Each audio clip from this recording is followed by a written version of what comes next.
दिल्ली तक सियासत पूरी गरमाई हुई है और चिट्ठियां लिखण का दौर भी लगातार जारी है।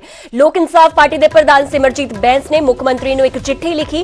कानूनां के मुद्दे ते सरब पार्टी मीटिंग बुलाई जाए। बैंस वालों अपनी चिट्ठी के राही मुख्यमंत्री कैप्टन अमरिंदर सिंह ਨੂੰ अपील की गई है और राष्ट्रपति ने हाले तक मुलाकात का समा नहीं दिता है, इसलिए अगली रणनीति के लिए मीटिंग बुलाई जाए। बैंस वालों अपनी चिट्ठी के विच गल लिखी गई है। तो तुहानू दस दईए कि सियासत इस वेले पूरी तरह गरमाई हुई है और लगातार विरोधी एक दूजे ते पलटवार कर रहे हैं और वार पलटवार का सिलसिला भी जारी है, पर उस दौरान चिट्ठियां लिख के भी एक दूजे को सुझाव दिते जा रहे हैं। तो लोक इंसाफ पार्टी के प्रधान सिमरजीत बैंस ने मुख्यमंत्री को एक चिट्ठी लिखी और कानूनों के मुद्दे ते सरब पार्टी मीटिंग बुलाई जाए।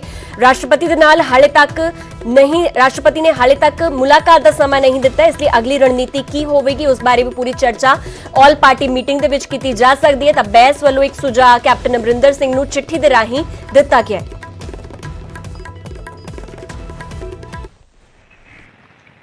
जी आल पार्टी मीटिंग तुरंत सद्दी जाए। मैं मुख्यमंत्री पंजाब नूं ये अपने वालों लैटर अज ही सेंड किया एंड मैं रिक्वेस्ट की है कि जिहड़ा किसान अंदोलन चल रहा जिहदे विच बच्चे बजुर्ग बीबियां सारे इन्नी कड़कदी ठंड दे अंदर पिछले 40-42 दिन तो अंदोलन कर रहे, पर केंद्र मोदी गवर्नमेंट के कंन ते जूं नहीं सरक रही। आल पार्टी मीटिंग का मतलब है बीजेपी नूं छड्ड के पंजाब के अंदर बाकी सारिया पार्टियां दी मुख्यमंत्री साहब मीटिंग लैण। उन्हां पार्टियां दे लीडर साहबानां दे तजर्बे दे विचों आम रह कि असीं उस अंदोलन नूं ताकतवर होर किवें कर सकते हैं, उस अंदोलन की जित वास्ते असीं की कर सकते हैं।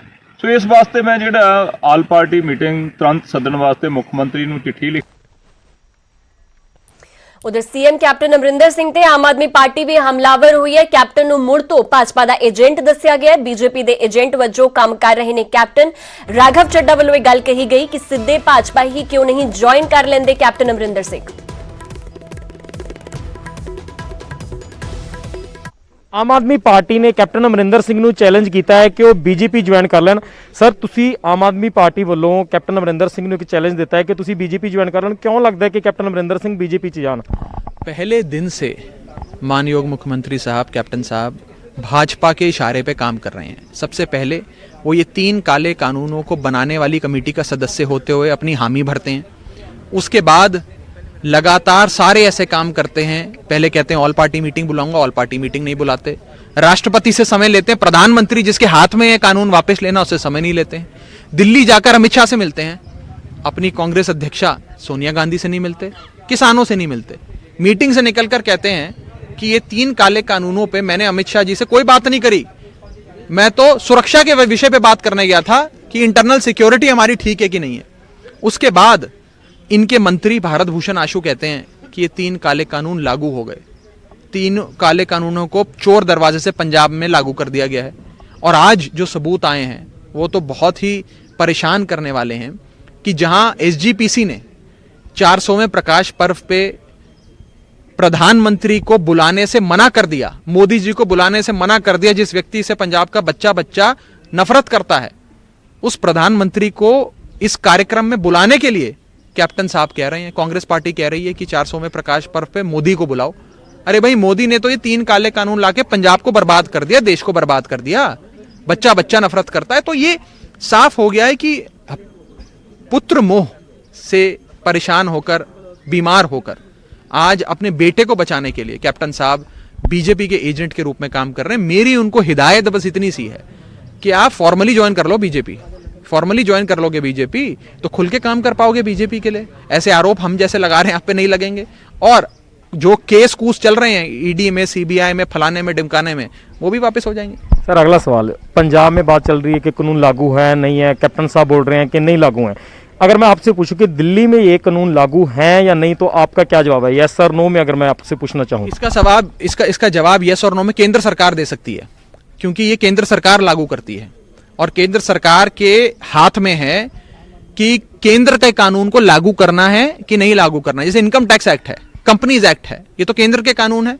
केंद्र लागू करती है। तो इसका जवाब भाजपा के नेता से पूछिए, फट जो जवाब देगा। आने वाली जो फसलें हैं वो एपीएमसी मंडी में जो बेची जाती हैं दिल्ली में, तो वो किस कानून के तहत खरीदी जाएंगी? दिल्ली सरकार के पुराने कानून के या केंद्र सरकार के नए कानून के? मैं आपको बता रहा हूं ना, इसका जवाब अगर कोई दे सकता है तो केंद्र सरकार, नरेंद्र तोमर जो मंत्री हैं, कृषि मंत्री, वो दे सकते हैं, पीयूष गोयल जी दे सकते हैं, बीजेपी के बड़े मंत्री दे सकते हैं। उन्हीं को मालूम है, क्योंकि उन्हीं के हाथ में लागू करना कि नहीं लागू करना। तो बहुत बहुत धन्यवाद हमारे साथ बात करने के लिए। सो ਇਹ ਸਨ ਰਾਘਵ ਚੱਡਾ ਜੀ, ਜਿਨ੍ਹਾਂ ਦਾ ਕਹਿਣਾ ਹੈ ਕਿ ਕੇਂਦਰ ਦੇ ਕਾਨੂੰਨ ਦਿੱਲੀ 'ਚ ਲਾਗੂ ਹੈ ਕਿ ਨਹੀਂ, ਇਹ ਤਾਂ ਕੇਵਲ ਕੇਂਦਰ ਸਰਕਾਰ ਹੀ ਦੱਸ ਸਕਦੀ ਹੈ, ਅਸੀਂ ਨਹੀਂ ਦੱਸ ਸਕਦੇ। ਕੈਮਰਾਮੈਨ ਸੰਦੀਪ ਦੇ ਨਾਲ ਰੋਹਿਤ ਬੰਸਲ, ਪੱਕਾ ਨਿਊਜ਼ 18 ਪੰਜਾਬ, ਚੰਡੀਗੜ੍ਹ। ਤੇ ਕਿਸਾਨੀ ਅੰਦੋਲਨ ਦੇ ਪੈਰਲਲ ਇਸ ਵੇਲੇ ਸਿਆਸਤ ਪੱਕੀ ਹੋਈ ਹੈ। ਵਾਰ ਪਲਟਵਾਰ ਦਾ ਸਿਲਸਿਲਾ ਜਾਰੀ ਹੈ ਔਰ ਵਿਰੋਧੀਆਂ ਤੇ ਕਾਂਗਰਸ ਦਾ ਪਲਟਵਾਰ ਵੀ ਸਾਹਮਣੇ ਆਇਆ ਹੈ। ਮਾਨਹਾਨੀ ਦੇ ਕੇਸਾਂ ਨੂੰ ਲੈ ਕੇ ਆਮ ਆਦਮੀ ਪਾਰਟੀ ਦੇ ਨਿਸ਼ਾਨੇ ਸਾਧੇ ਗਏ ਨੇ। ਸਭ ਨੂੰ ਪਤਾ ਹੈ ਆਮ ਆਦਮੀ ਪਾਰਟੀ ਨੇ ਕਿੰਨੀਆਂ ਕੁ ਮੁਆਫੀਆਂ ਮੰਗੀਆਂ ਨੇ। ਕੇਸ ਕਰਨ ਤੋਂ ਬਾਅਦ ਕੋਰਟਾਂ ਦੇ ਵਿੱਚ ਮੁਆਫੀਆਂ ਮੰਗੀਆਂ ਗਈਆਂ। ਆਮ ਆਦਮੀ ਪਾਰਟੀ ਨੇ ਕਿਸਾਨਾਂ ਵਿਰੁੱਧ ਬੋਲਣ ਵਾਲਿਆਂ ਦੇ ਖਿਲਾਫ ਮਾਨਹਾਨੀ ਦੇ ਕੇਸਾਂ ਦੇ ਵਿੱਚ ਸਹਾਇਤਾ ਕਰਨ ਦਾ ਐਲਾਨ ਵੀ ਕੀਤਾ ਹੋਇਆ ਹੈ। ਇਸ ਦੇ ਨਾਲ ਹੀ ਸੁਖਬੀਰ ਬਾਦਲ ਤੇ ਵੀ ਕਾਂਗਰਸ ਦਾ ਪਲਟਵਾਰ ਸਾਹਮਣੇ ਆਇਆ ਹੈ। ਸੁਖਬੀਰ ਬਾਦਲ ਖੁਦ ਕੇਂਦਰ ਦੇ ਏਜੰਟ ਨੇ। ਵੇਰਕਾ ਵੱਲੋਂ ਇਹ ਗੱਲ ਕਹੀ ਗਈ, ਖੇਤੀ ਬਿੱਲਾਂ ਦਾ ਸਭ ਤੋਂ ਵੱਧ ਪ੍ਰਚਾਰ ਅਕਾਲੀ ਦਲ ਨੇ ਕੀਤਾ ਹੈ। ਵਾਲੇ ਕਹਿੰਦੇ ਆ ਕਿ ਜਿਹੜੇ ਵੀ ਬੀਜੇਪੀ ਦੇ ਐਮਪੀ ਮੰਤਰੀ ਕਿਸਾਨਾਂ ਦੇ ਖਿਲਾਫ ਬੋਲੇ, ਉਹਨਾਂ ਦੇ ਖਿਲਾਫ ਅਸੀਂ ਡਿਫਾਮੇਸ਼ਨ ਦੇ ਅਸੀਂ ਐਫਆਈਆਰ ਦਰਜ ਕਰਾਵਾਂਗੇ, ਅਸੀਂ ਉਹਨਾਂ ਨੂੰ ਨੋਟਿਸ ਦੇ ਦਿੱਤੇ।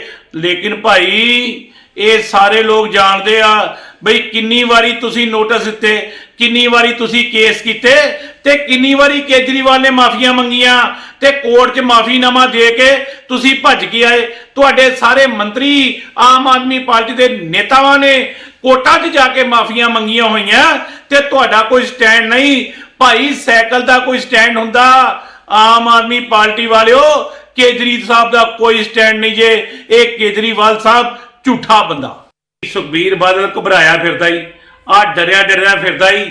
ਆ ਜਿਹੜਾ ਬੈਬਲ ਕਲਾ ਕਾਂਡ ਤੇ ਬਰਗਾਰੀ ਕਾਂਡ ਦੇ ਵਿੱਚ ਇਹ ਸੀਬੀਆਈ ਇਹਨੇ ਸਾਲਾਂ ਤੋਂ ਬਚਾਉਂਦੀ ਆ ਰਹੀ ਸੀ ਨਾ ਇਹਨਾਂ ਨੂੰ, ਤੇ ਹੁਣ ਸੀਬੀਆਈ ਨੂੰ ਝਟਕਾ ਦਿੱਤਾ ਹਾਈ ਕੋਰਟ ਨੇ ਤੇ ਕਹਿਤਾ ਸਾਰੀਆਂ ਫਾਈਲਾਂ ਇਹ ਪੰਜਾਬ ਪੁਲਿਸ ਦੇ ਹਵਾਲੇ ਕਰੋ, ਪੰਜਾਬ ਪੁਲਿਸ ਦੀ ਸਿੱਟ ਦੇ ਹਵਾਲੇ ਕਰੋ। ਤੇ ਅੱਜ ਸੁਖਬੀਰ ਬਾਦਲ ਇਹ ਮਹਿਸੂਸ ਕਰ ਰਿਹਾ ਕਿ ਮੇਰੇ ਗਰੇਬਾਂ ਤੇ ਹੁਣ ਹੱਥ ਪੈਣਾ। ਔਰ ਮੈਂ ਤੁਹਾਨੂੰ ਇਹ ਗੱਲ ਕਹਾਂ, ਇਹ ਸਿਰਫ ਸੁਖਬੀਰ ਬਾਦਲ ਦੇ ਪਾਪ ਬੋਲਦੇ ਆ ਜਿਹੜੇ ਕੈਪਟਨ ਅਮਰਿੰਦਰ ਸਿੰਘ ਤੇ ਝੂਠੇ ਇਲਜ਼ਾਮ ਲਗਾ ਰਿਹਾ ਹੈ। ਔਰ ਕੈਪਟਨ ਅਮਰਿੰਦਰ ਸਿੰਘ ਕੇਂਦਰ ਦਾ ਏਜੰਟ ਨਹੀਂ। ਸੁਖਬੀਰ ਬਾਦਲ ਜੀ ਤੁਸੀਂ ਖੁਦ ਕੇਂਦਰ ਦੇ ਏਜੰਟ ਹੋ। ਤੇ ਉਧਰ ਕੋਵਿਡ-19 ਮਹਾਮਾਰੀ ਨੇ ਆਪਸੀ ਨਿਰਭਰਤਾ ਦੀ ਭਾਵਨਾ ਨੂੰ ਮਜ਼ਬੂਤ ਕੀਤਾ ਹੈ, ਜਿਸ ਦੇ ਨਾਲ ਪੂਰਾ ਦੇਸ਼ ਇਸ ਮੁਸੀਬਤ ਦਾ ਇਕਜੁੱਟ ਹੋ ਕੇ ਮੁਕਾਬਲਾ ਕਰ ਸਕੇ। ਵੈਕਸੀਨੇਸ਼ਨ ਦੇ ਐਲਾਨ ਤੋਂ ਬਾਅਦ ਜ਼ਰੂਰਤ ਹੋਵੇਗੀ ਕਿ ਅਸੀਂ ਆਪਣਾ ਮੋਹਰੀ ਯੋਗਦਾਨ ਦਈਏ, ਜਿਸ ਦੇ ਨਾਲ ਅਸੀਂ ਇੱਕੋ ਸਮੇਂ ਵਾਇਰਸ ਨੂੰ ਹਰਾਉਣ ਦੇ ਵੱਲ ਕਦਮ ਵਧਾ ਸਕੀਏ। ਅਤੇ ਨੈਟਵਰਕ 18 ਇਸ ਮੁਹਿੰਮ ਦੇ ਵਿੱਚ ਹਰ ਕਦਮ ਤੇ ਤੁਹਾਡੇ ਨਾਲ ਹੋਵੇਗਾ। ਜਦ ਤੱਕ ਸਾਰੇ ਸੁਰੱਖਿਅਤ ਨਹੀਂ ਹੋ ਜਾਂਦੇ, ਉਦੋਂ ਤੱਕ ਕੋਈ ਸੁਰੱਖਿਅਤ ਨਹੀਂ ਹੋਵੇਗਾ। ਇਸ ਸੋਚ ਦੇ ਆਧਾਰ ਤੇ ਕੈਂਪੇਨ ਸੰਜੀਵਨੀ ਦਾ ਉਦੇਸ਼ ਇਹ ਸੁਨਿਸ਼ਚਿਤ ਕਰਨਾ ਹੈ ਕਿ ਵੈਕਸੀਨ ਪਾਉਣਾ ਸਾਰੇ ਭਾਰਤੀਆਂ ਦਾ ਅਧਿਕਾਰ ਹੈ।